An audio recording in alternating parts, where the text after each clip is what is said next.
At the start, I remembered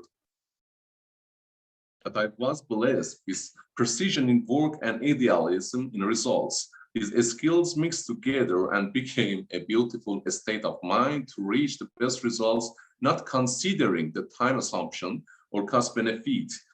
Even if a single canal teeth treatment got complex due to anything, I did not satisfy with the minimum results, and I worked even in 2 hours to do the best I could and reach the best I could offer.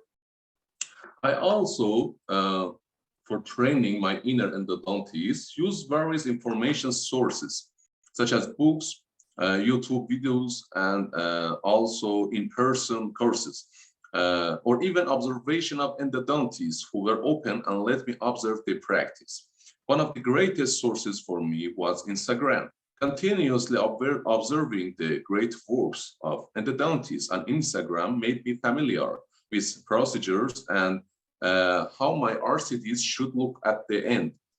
We will discuss it further that endo treatment is not all about white lines and gutta-percas and sealers in radiographs, but it was a good start for me on those days, trying to reach the best endodontists, trying to reach the best that endodontists reached. Also, each time I perform the root canal therapy, I compare it with the best I had seen on Instagram. Being always a critic of my own work forced me to work harder, improving my knowledge and practice and becoming good clinician in terms of endo treatments.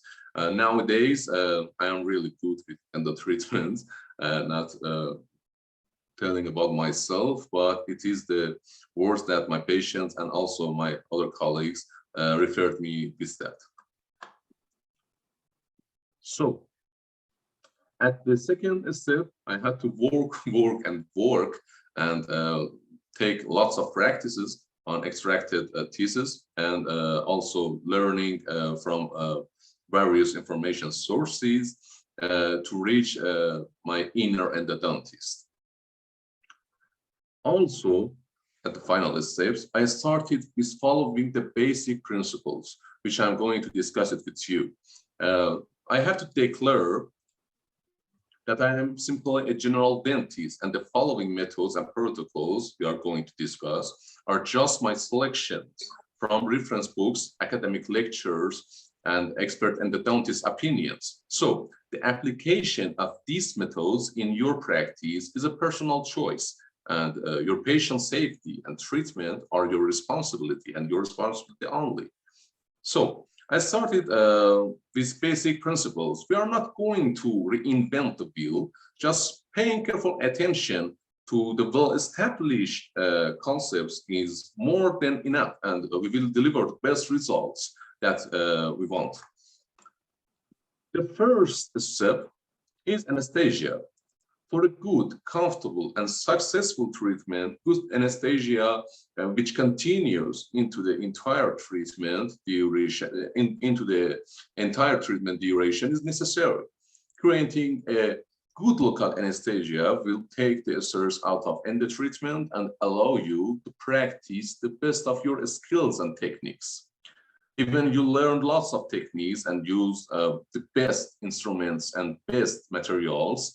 If you had a stress during your treatments that the patient is in pain and suffer, you will not do the best that you could do. So the anesthesia is the first step and necessary for other steps.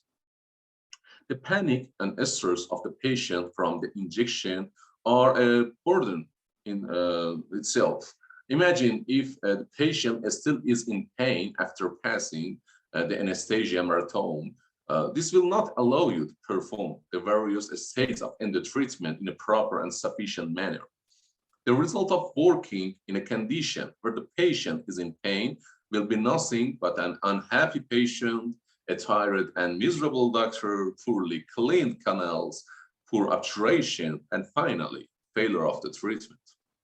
The patients always compliment the dentist with the following words: the doctor is good, he injects very well. The injection done painlessly and performing well during the treatment is an indicator for being a good or bad doctor in the eyes of the patient. So we should commit ourselves to a very important fact. We should not continue to treat a tooth that has not been anesthetized until we have achieved proper anesthesia.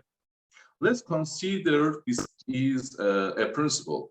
Let's consider this as a principle, improve our patients and improve our injection skills and perform complementary techniques for injection. So we can leave a good image of ourselves in the eye of the patient. Root canal treatment is stressful for both the patient and the dentist. By establishing suitable local anesthesia, we will overcome the stress of this treatment for the patient and ourselves. I am not going to discuss the pharmacology of drugs and the physiology of the pain. In this session, these materials are completely available in books. I will try to point out some practical points that may not be coherently available in the books.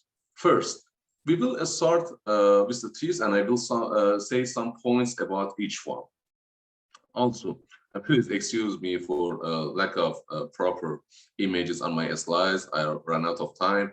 So just pay attention to my voices, and if you wanted, I could provide you with proper images and demonstrations, figures and videos. For maxillary centrals, laterals, and canines, the injection is done in two stages. First, preparation is given to the patient and a small amount of local anesthetic gel is placed by an applicator or fine cotton in the area next to the desired tooth. After superficial anesthesia, a few amounts of anesthetic drug, anesthetic solution, is slowly injected near the desired tooth apex. After a few minutes, about 1 cc of anesthetic medicine solution is slowly injected in alignment with the longitudinal axis of the crown root and with an approximate penetration depth equal to the length of the tooth. The injection of this area is painful if you experience it. And with this two-step method, you will be able to perform completely painless anesthesia for the patient. So here is a question.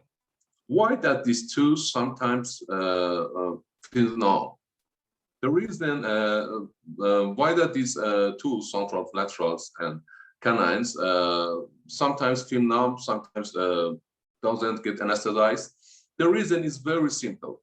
If the penetration depth of the needle is shorter than the end of the apex, the anesthesia does not take well.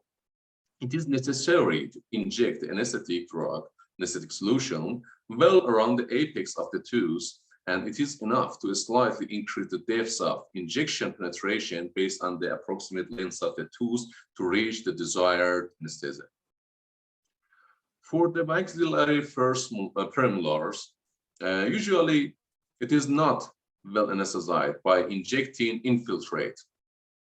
The reason for this failure is the presence of palatal canal, which is located at a distance from the injection site, and the deviation of the roots has brought it closer to the level of the plate.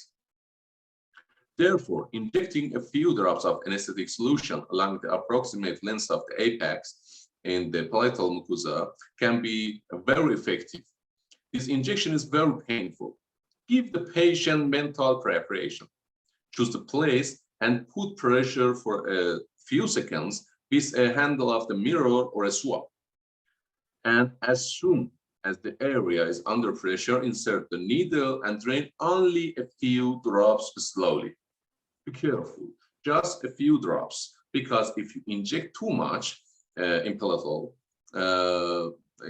plate, you can cause necrosis of the palatal mucosa. For upper first molar tooth, usually this tooth is not easily numbed with a buccal infiltrate injection because it may have been nerved from 3 sources. distal canal from posterior superior alveolar nerve, PSA, the mesiobuccal canal from medial superior alveolar nerve, or MSA, and palatal and MB2 from the palatal nerve. According to the mentioned anatomy, we act in the following way.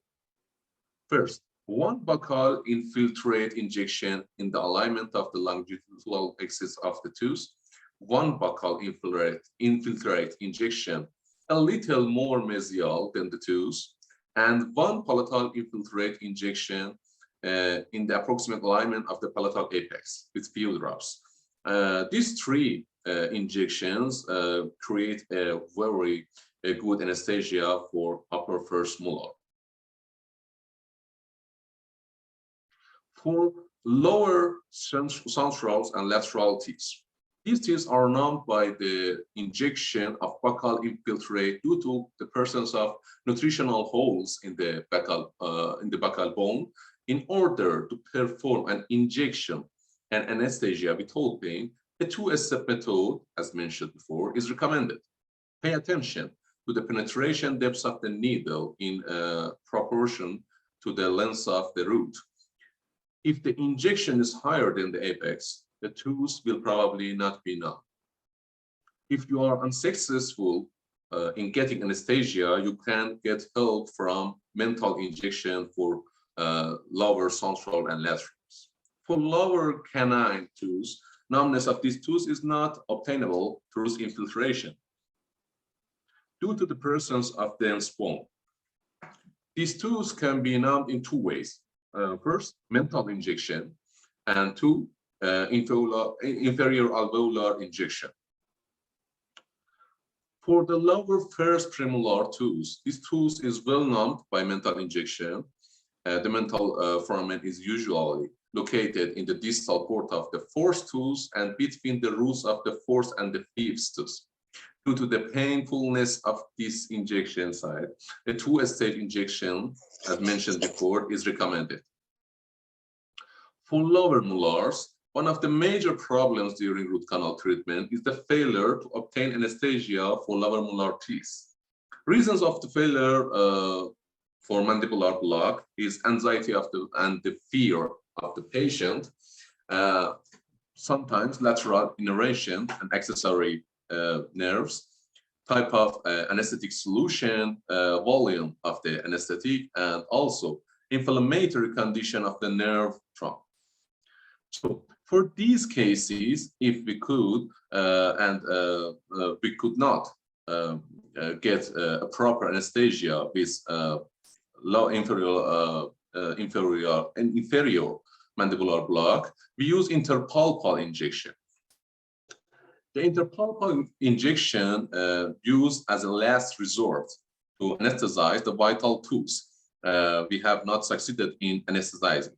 Since the pressure of the injection fluid causes anesthesia, we must pay special attention to this matter. Also, you could use interpulpal injection for every tooth, but this method is somehow painful, and as I mentioned, if we use it as a last resort, if we could not anesthetize the teeth, so we use interpulpal injections.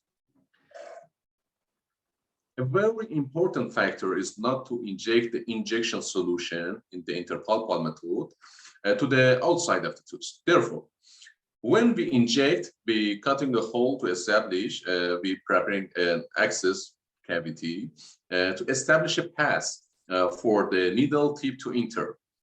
We should think that the diameter of the exposure area should be as small as possible for avoiding the pushback of the anesthesia solution.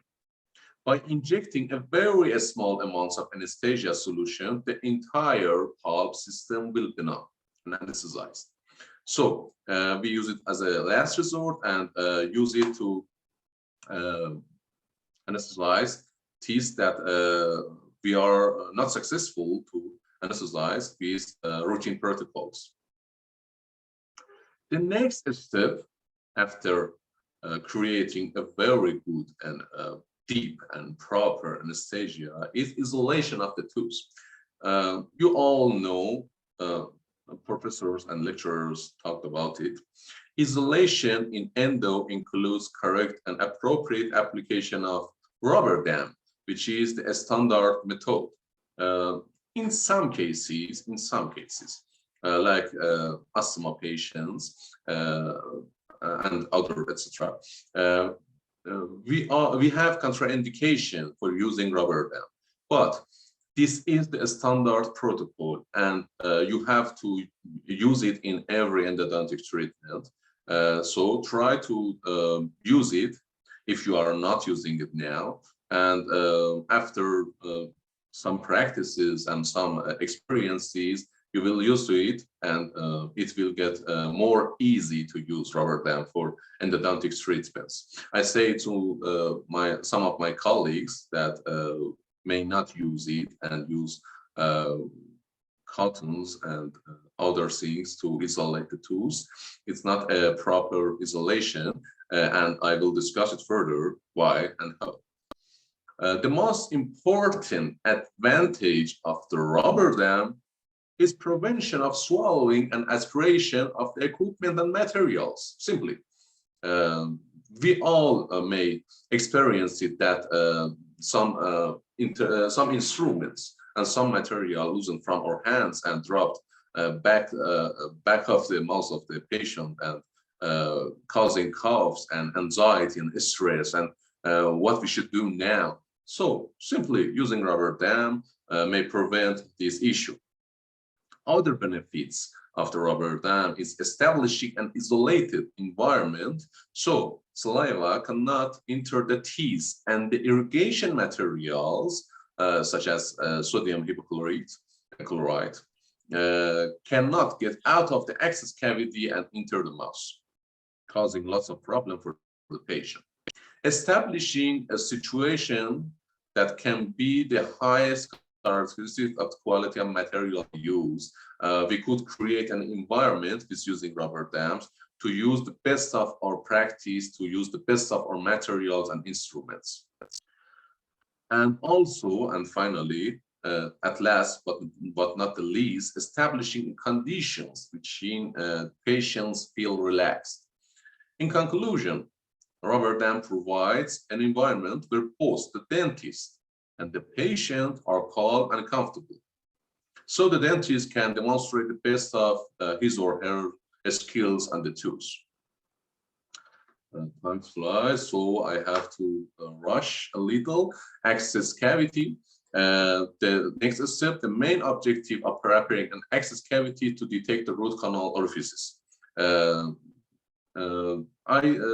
want to talk about the objectives of a good access cavity, and objectives of an access cavity preparations are to gain the direct access to the apical foramen, not merely to the canal orifices, to facilitate the removal of the pulp tissue from coronal as well as radicular spaces, to facilitate instrumentation of the canal spaces, subsequently preparing and obturating the canals, and to maintain a structural integrity of the tooth.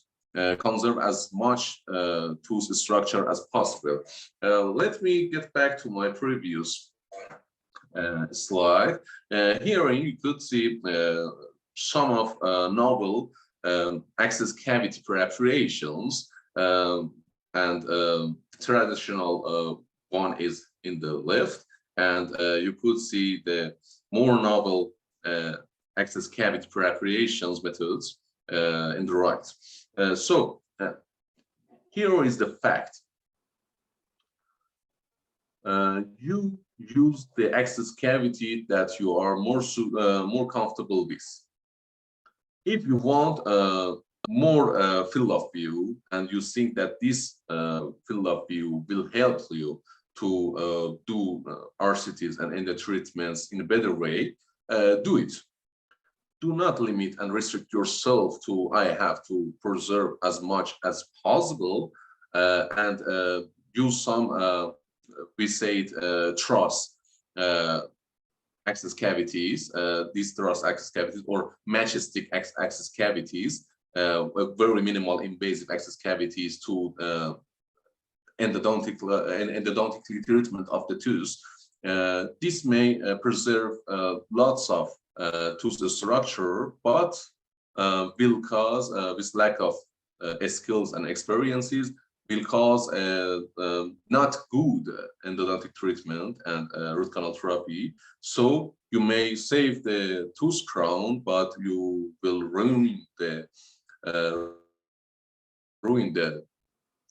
roots and the RCT of that tooth. So my tip is not about destroying all of the crown, but you use the standard method for excess cavity, and after years of experiences and skills, you may be able to use a more minimally invasive excess cavities for that treatment. I want to skip this session. Yes. We're going to talk about the coronal enlargement, the next step into our RCTs.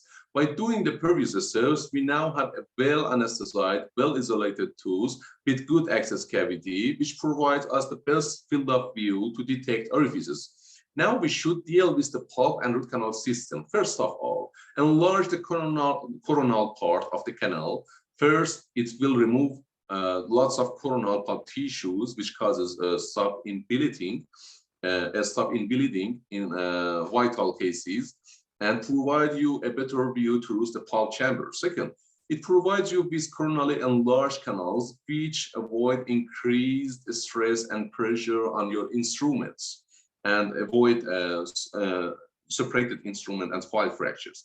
And finally, it provides you with minimal lakes for your irrigation solution to reach deeper in the root canal system.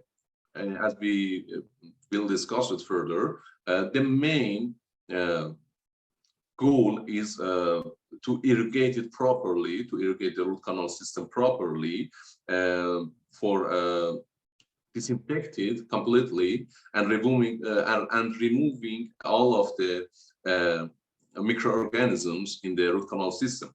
I usually start coronal enlargement with SX rotary files in the protapers rotary file systems.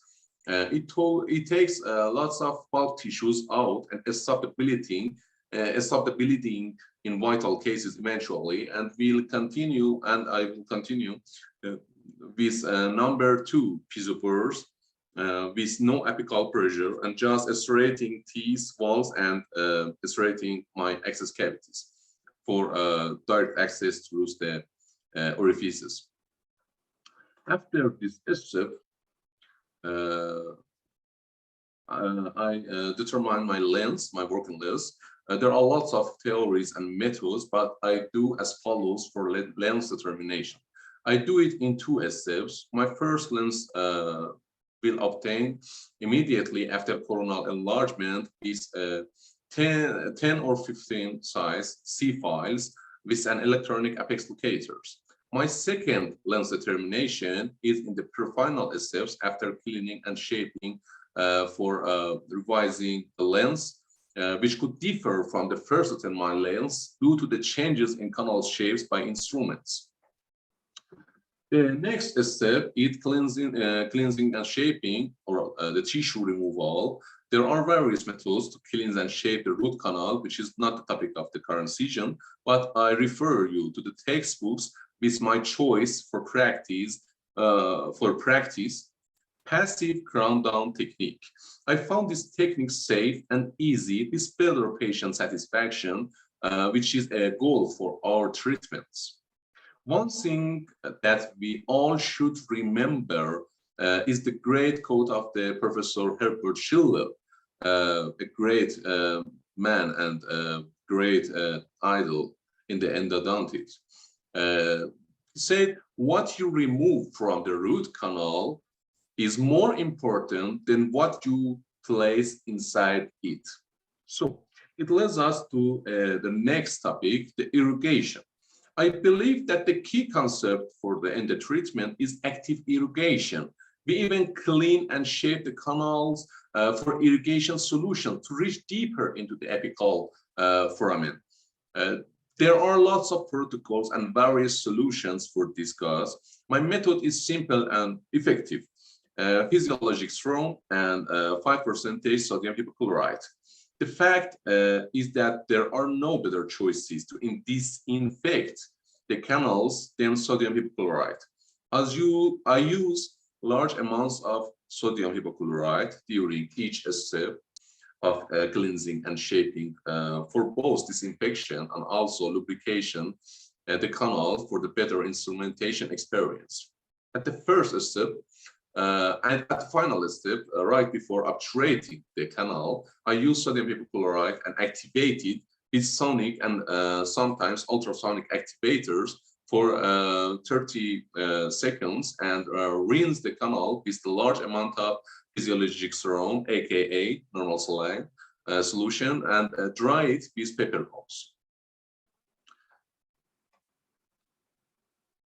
After all these steps, we finally get to the apical seal. And finally, after rounds of cleansing irrigation, we have to seal the apical foramen.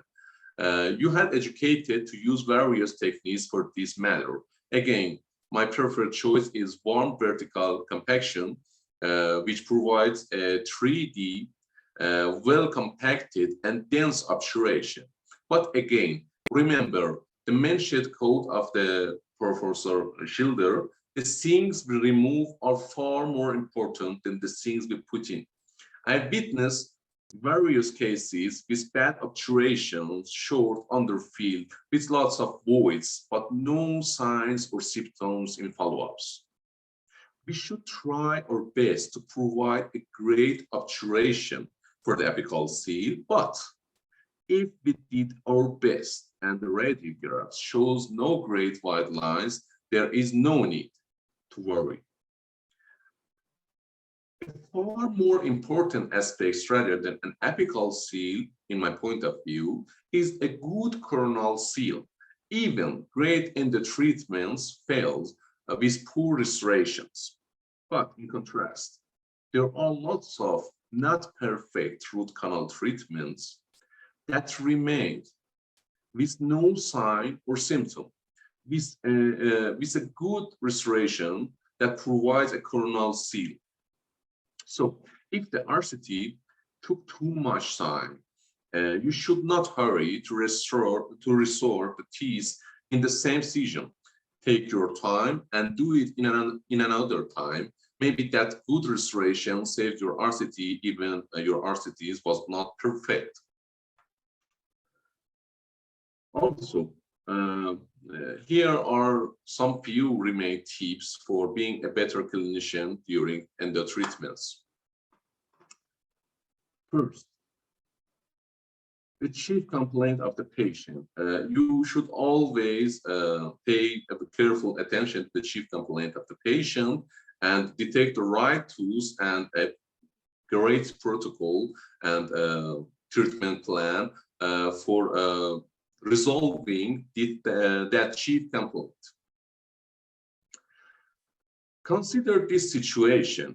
You are in lots of tooth pain and also you have uncertainty about what your problem is and if you should trust the current clinicians for the treatment or not. Even for us dentists with academic knowledge in dentistry, this situation brings lots of anxiety and stress.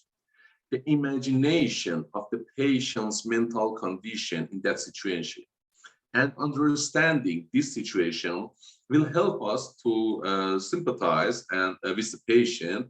And I think that this is the key point to have the better experiences with patients and in their view, in their eyes, you are a good doctor. Always remember that an expert clinician does not operate and treat all cases, but he or she learn to treat which cases and not to treat others based on their experiences and skills. So do not try to challenge yourself with very difficult cases. you should be responsible for the patient's safety. The patients are not some models for us to train on them. Take your progress steps slowly and with caution. Also, do not fear saying this work is out of your league and skills. Even if you blame for lack of experience and skills at this stage, this is far easier than trying to justify your malpractice in later stages. So do not fear saying that I could not do this treatment for you. Just refer it. We have lots of instruments during our practice in endodontics, rotary files, burrs, handpieces, some endopilots, I don't know, endomotors. Just one fact, simple. Use according to the manual and instructions for each instrument. Try not to be so creative and innovative using instruments with your ideas. Use it precisely according to their instructions and manuals. This fact simply avoids further malpractice, causing file separations, broken instruments, perforation, and others. Just use instruments according to the manuals. And for the final, as I mentioned before, if you have doubts about a case, just consult it with specialists and more experienced clinicians. It is simply an act of valor and dignity and reveals your professionalism. And this is all. You may want I created these slides and this lecture based on these references. I forgot to include my treatment photographs in this slide, but I will present it here a few minutes later. I will share my experience and share my cases with you. As I mentioned before, if you and this is all. You may want to consult, to contact with me via Instagram, which is possible via the mentioned ID. I have to thank you for your patience and attention. Please excuse my hurry and my inappropriate slides for this session. As I mentioned, I ran out of time. Also, I want to take this moment and thank my friend, Dr. Mahmoud Kalantar Motamedi, a good endodontist, and he helped me during my journey from hating to loving endodontics. Thank you, and I am available for further questions, and I will share you my cases. Thank you, Dr. Amirzade, for the wonderful presentation. It was very enlightening and a good story to go with you on your road to learn endodontics.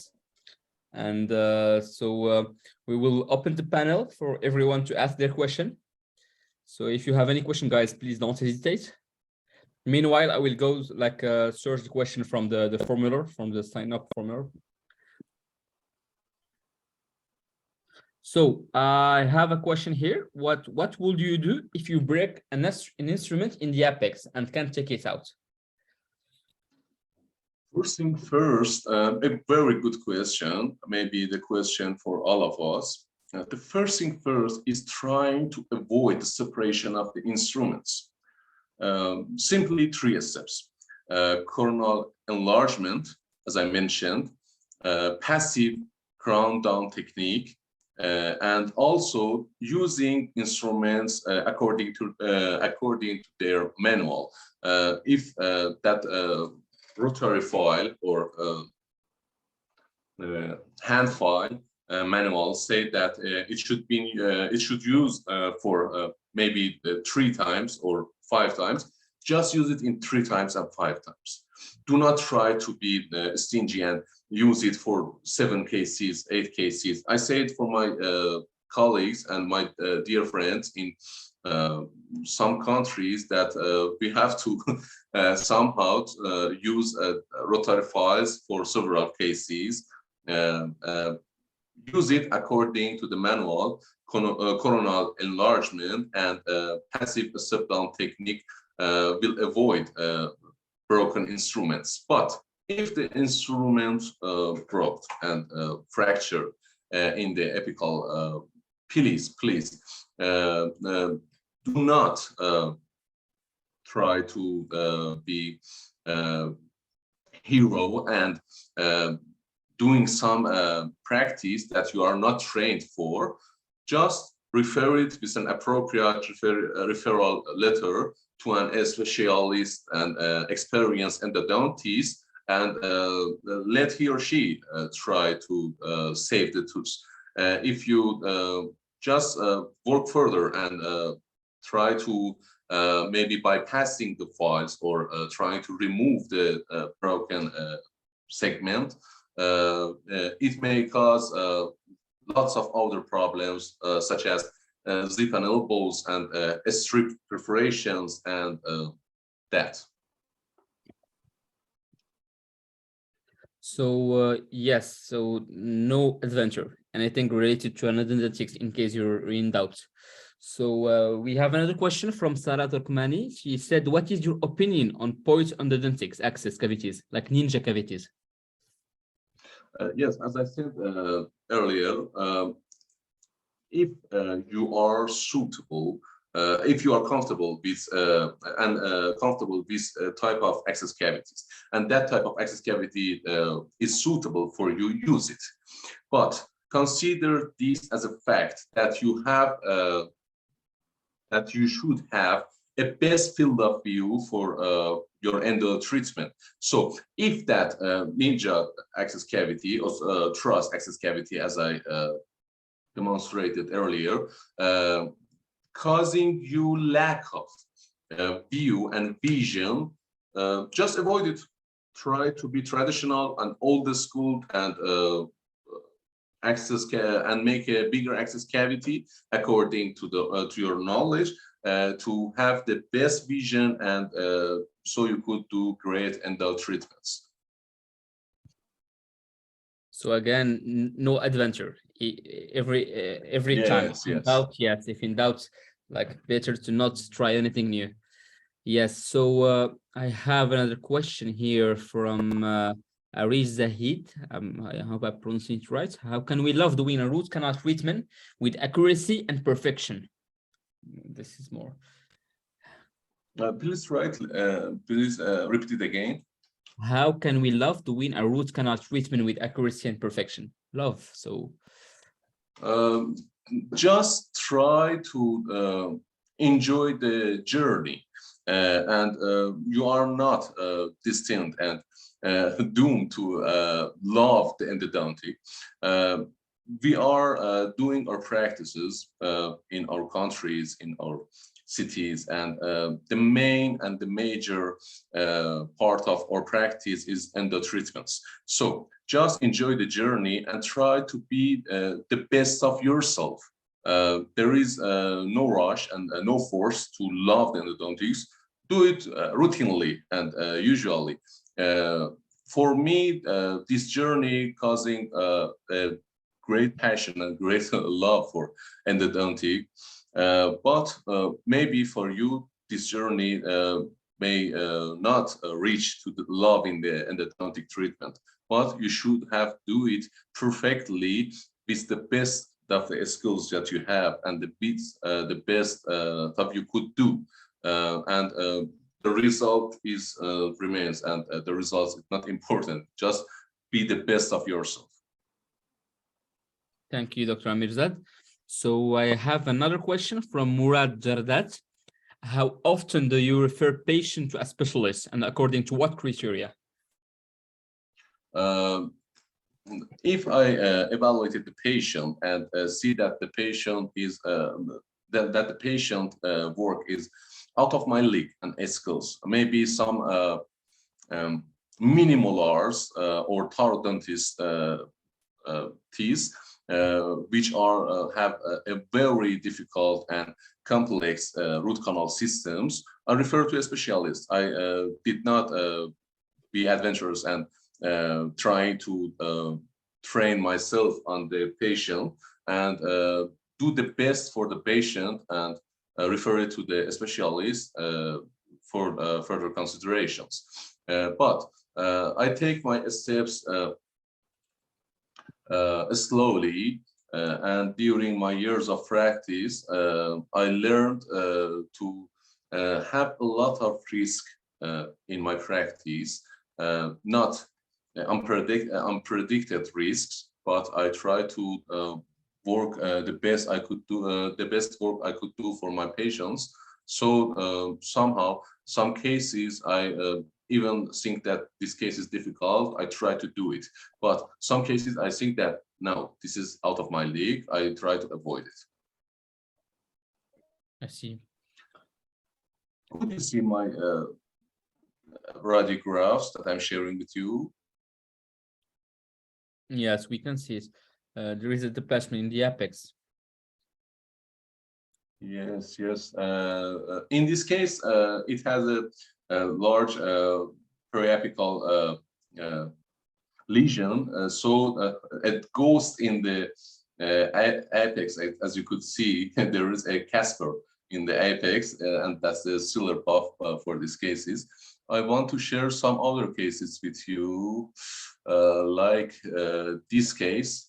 The lateral is my work that I've done. Please notice a very small ciliar line in that lateral, as you could see. This is the power of the irrigation.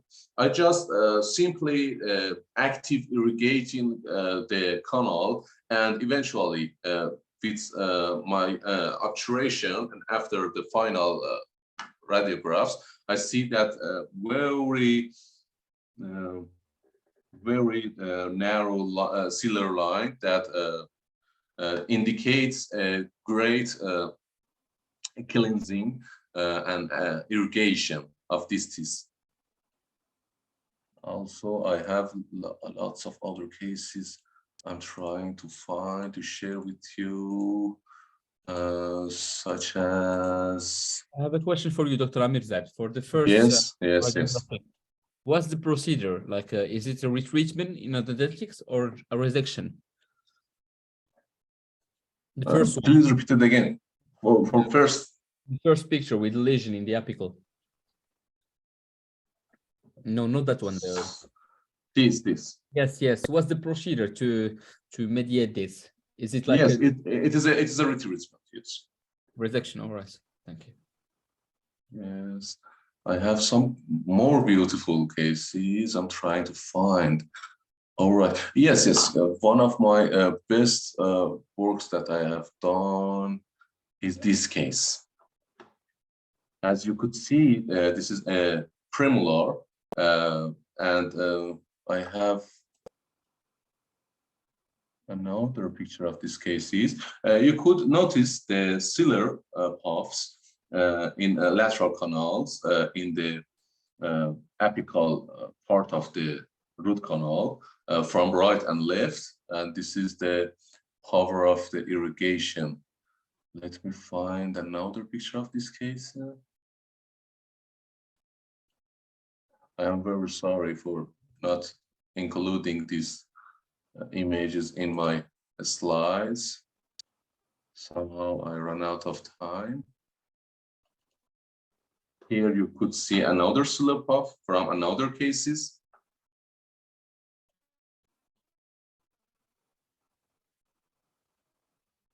Also, I have to mention that it's not all about ciliar puffs, but these ciliar puffs, minimally ciliar puffs, indicate a very good irrigation. Please notice this maxillary lateral, which I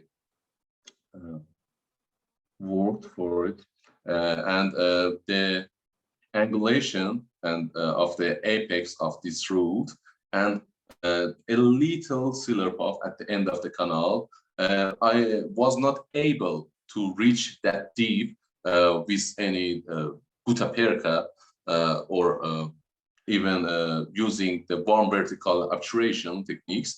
But this is the power of irrigation, and the sealer simply finds its way through the root canal system, and it shows a great cleansing and shaping. So another cases for you. I'm trying to find. Meanwhile, I could answer any questions if there's any. Guys, have any more questions, please do not hesitate. So another cases.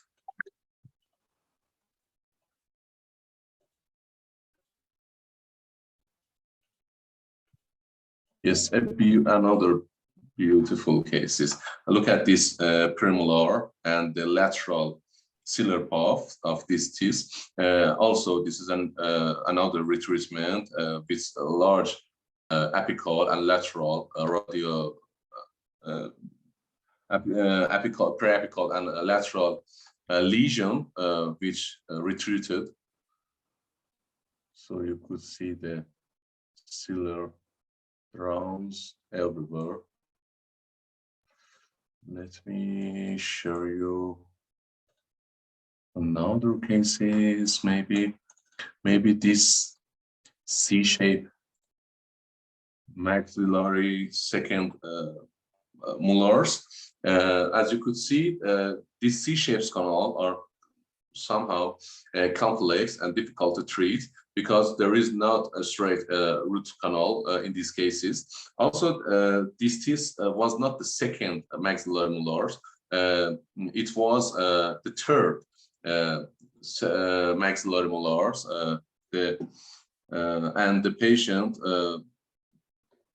long years ago extracted the second molars, and the third molar, the wisdom teeth, somehow relocated and placed here as maxillary second molars. So as you could notice, I have to apologize for the not proper and inappropriate radiographs. This is the best we could take in our clinic, but you could see and notice the sealer path in the mesial aspect of the teeth in this case. Also, let me show you some other molars. Also, I think this case is beautiful. You could see, yes, this is another lateral canal. These accessory canals and lateral canals are not reachable with traditional techniques, and you have to depend on your irrigation skills. Another molar, nothing important really. So yes, this is beautiful. Yes, you could see this lateral sealer path in this case. This is the tip for you. If you have a case with necrotic case with lesions, lateral or periapical, try to irrigate it more, and you will get the result, and you will get the rewards, and definitely there will be some lateral and accessory canals, such as this case. Also, I have a question here from yes, I am available. Do we use serum in RCT? If yes, when is essential to use? She means like chloroxide and the serum. I did not understand the question. What we use? RCT. She means sodium and serum.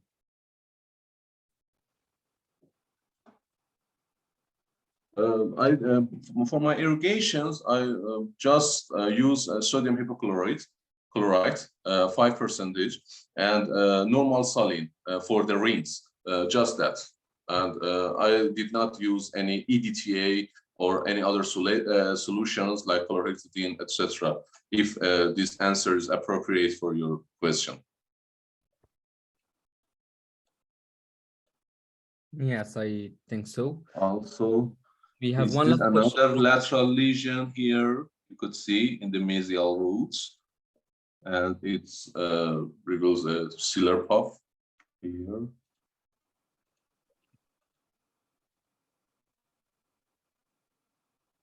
Also, very beautiful case. Here is a maxillary first molar with 4 canals, histobuccal, MB, MB2, and palatal. And at the end of the palatal canal, you could see a very smooth dilaceration, a very smooth lateral canal that is filled with cilia, as you could see here, at the apical part of the palatal canal. And this is the power of the irrigation.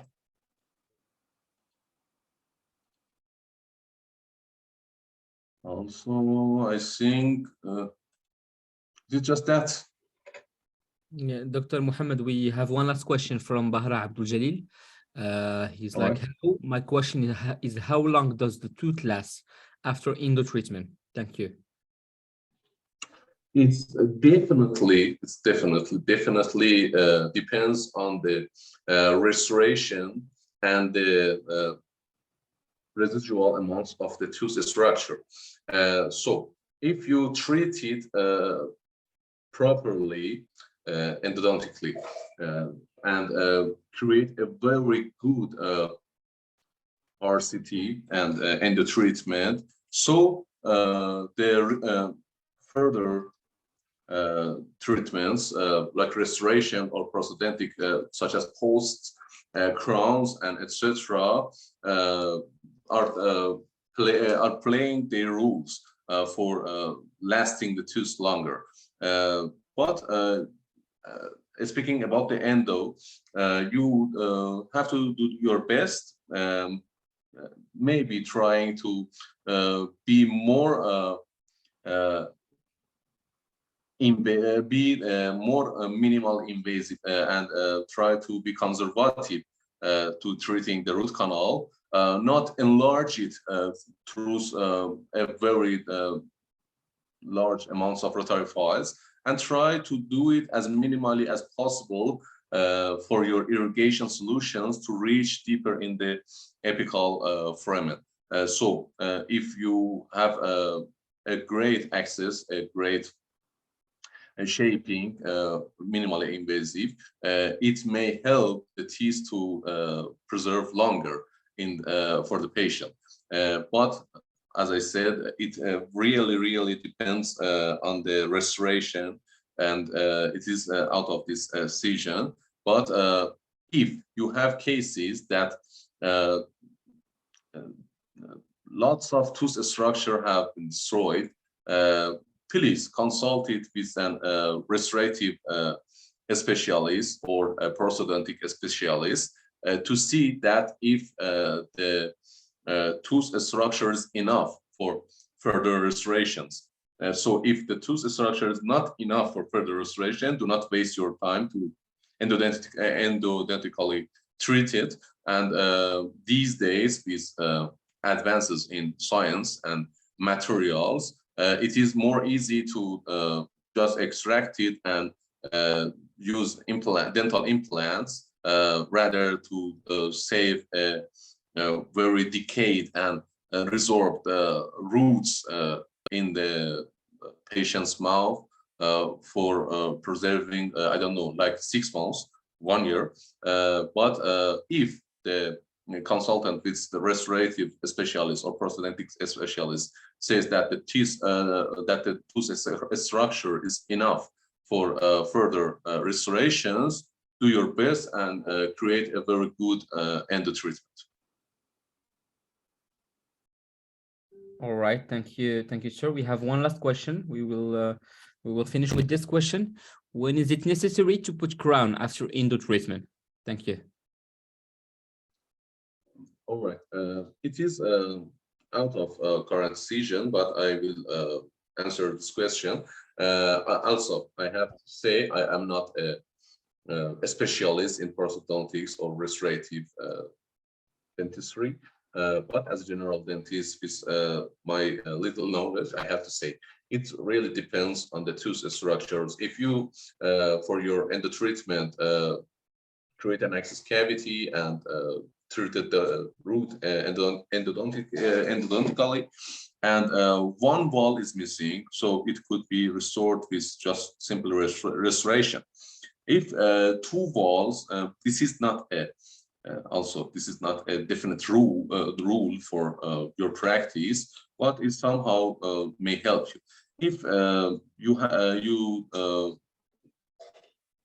if the teeth lose two walls, you just treat it restoratively and restore it with restorative materials with full cost coverage. But if the teeth had lose three walls or more, you should use posts, intracanal posts, and also crown for preserving the remained tooth structure for the patient. Thank you, Dr. Mohamed Amirzade. So, well, I guess we have one last question, if you don't mind. Could zinc oxide original sealer be used with single cone gutta-perca for obturation? No. I'm totally against single gutta-perca.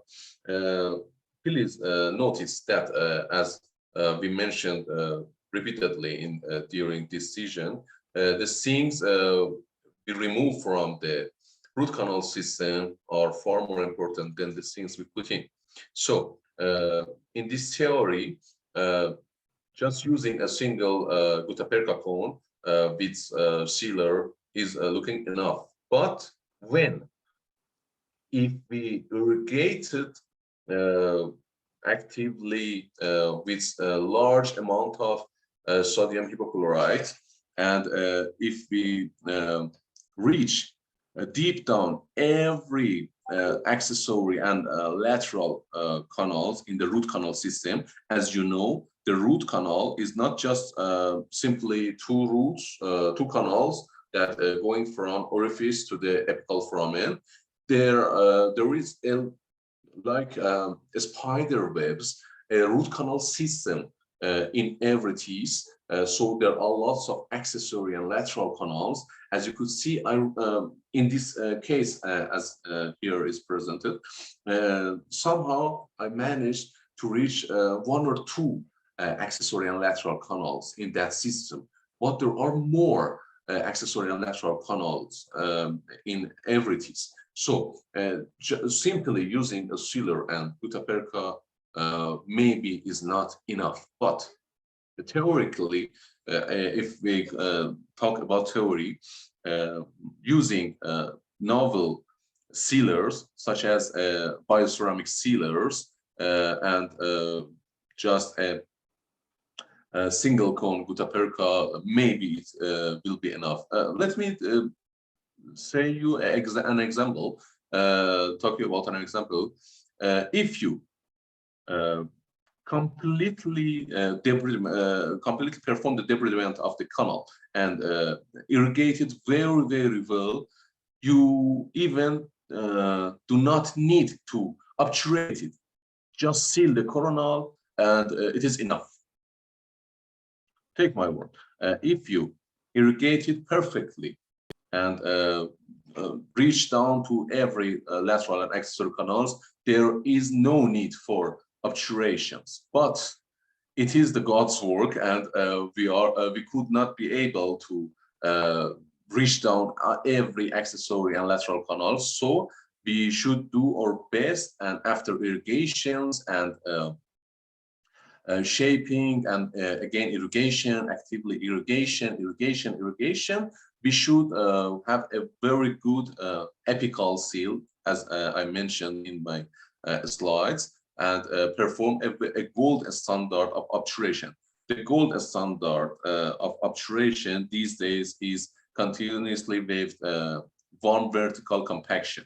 It is easy. It really takes 5 or 10 minutes for me to obturate a molar with warm vertical compaction. So why trying to use a single cone if I could do better and doing the warm vertical compaction to reach a three-dimensionally dense compaction, which I am proud of. Thank you, Dr. Amirzade. So we will put an end to our webinar. It was very excellent, and it's an honor again to be able to do such work with you. It has been a year since our last work together, and like always, you put up a great presentation, and it was lovely. So in the name of our committee, we thank you. So thank you guys also for coming, and we will be in touch for our upcoming webinar.